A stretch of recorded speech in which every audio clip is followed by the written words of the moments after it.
Previously on Gunpla Note. Today we're still working with our real great Gunpla Astray, Amatsu, Mina.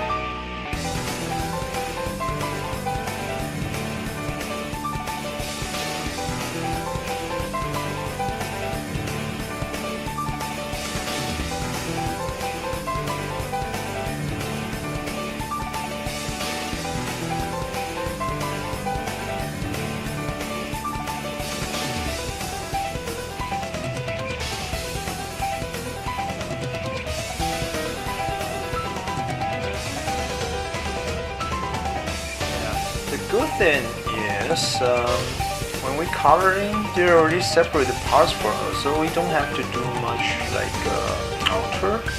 Just beware that don't miss any part. Hello everybody, this is Note. Today we're gonna finish our Gunpla Astray co-frame Amatsu Mina with her arm weapon system. Actually, her backpack is one of the armor system, as you can tell, it's like a CHN scissor I showed you last time. But this is also another stuff that can be shoot out, and it can be combined with the wire, which has metal in it, so you can like shape it and you state it the way you want it. Yeah, really interesting. However, there's another thing I would like to do today. Is our next project.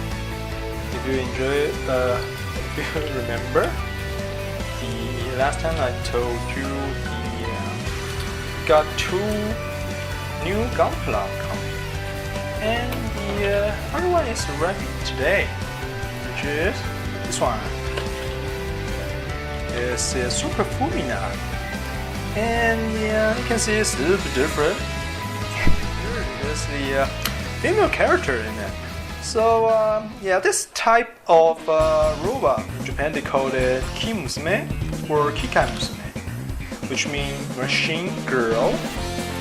Usually they use a female character that's wearing or just combining, and probably a jet, fighter jet, or a tank, or even battleship, to become a like a new model. And there's a new animation that's created by the Gunpla, which is called the frame arms girl, and they do have models too, but it's a little more expensive than the Bandai's. So yeah, I'll probably just do this one instead of spending a lot of money, because I don't know whether you guys like it or not. But usually the figure models are called the garage kit. They are produced like as a mount, so it usually comes in a higher price.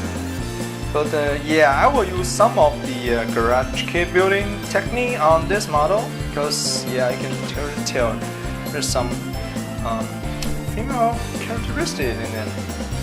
And by the way, the machine she is having right now is a mobile suit called Cubit. Yeah, it's from the Zeta and Double Zeta series. And one of the famous pilot is Huntman. Two is a strong leader and a female actually. So you can see there's some connection between our project, right? And that is actually developed from the rig dome, Cyclone rig dome. So and got a funnel system just like Gunpla. So you can see all my projects are loosely connected with some like connection between them. Yeah, just get you guys a heads up, so you know what to expect in the next project. Right? So let's start our weapon system and get started.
Alright, now we have finished all the weapons for Mina. And as you can see, this one is from Breeze Gundam. Yeah, gives it the ability to become like invisible. And also the claws. And this is kind of confusing and a little bit hard to combine. So yeah, you might want to beware of that. Yep. And also the spear, the beam part, the clear part, this one especially, is like extremely thin. So when you're trying to like sharpen it, be extra careful with that, because it will like break pretty easily, and once it's broken, it's very hard. I mean, it's almost impossible. It's really hard to fix. Yeah, I know someone tried to like smooth it, because there you can see some of the pattern that's unwanted when they like inject the clear plastic to it. But yeah, probably using the polishing compound instead of the sandpaper or the sanding sponge will be preferable. And one last thing, the thin missiles, the high heel, and the thin sword. Let me think of a thing. Actually, yep, it's the very first project for the Iron Bro Orphan. But you may know the I don't like the ending of it. I think it's kind of rusty. I mean, yeah. So I don't talk that much, because I don't like it. Alright, if you enjoyed this series, please drop a like, leave a comment, and I'll see you all in the next video. Thank you.